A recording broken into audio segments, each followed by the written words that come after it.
وہ ان کو کھڑی کھڑی انہوں نے سنائی ہے. ان کو کافی ہم غصے کا وہ شکار تھے عمران خان صاحب, اور انہوں نے سرزنش کی ہے پارٹی رہنماؤں کی اس وقت کہ آپ لوگوں کی وجہ سے میں آج جیل میں ہوں. آپ لوگوں کو جو میں نے پلان دیا تھا دھرنے کا اور وہ فلاپ ہوا ہے. کوئی دھرنے جلوس جو آپ نے نکالے ہیں وہ کامیاب نہیں رہے, وہ سب فلاپ رہے ہیں. اگر آپ لوگوں ایس سی او کانفرنس کے دوران جو پلان میں نے آپ لوگوں کو دیا تھا کرنے کو, آپ اس پہ عمل درآمد کرتے, دھرنے کرتے, احتجاج کرتے, تو میں جیل سے باہر آ سکتا.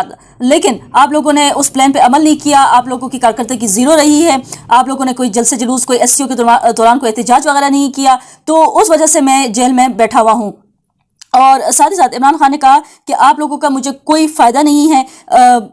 بڑے اسٹرکٹلی انہوں نے یہ بات کی ہے وفد سے کہ آپ لوگوں کا مجھے کوئی فائدہ نہیں ہے, اور یہ جو ملاقات ہے اس کے بعد ادھوری ہی رہے گی, کیونکہ جو پولیس ہے بیرسٹر گور کے اکارڈنگ کہ انہوں نے عمران خان سے مزید ٹائم نہیں دیا بات کرنے کا.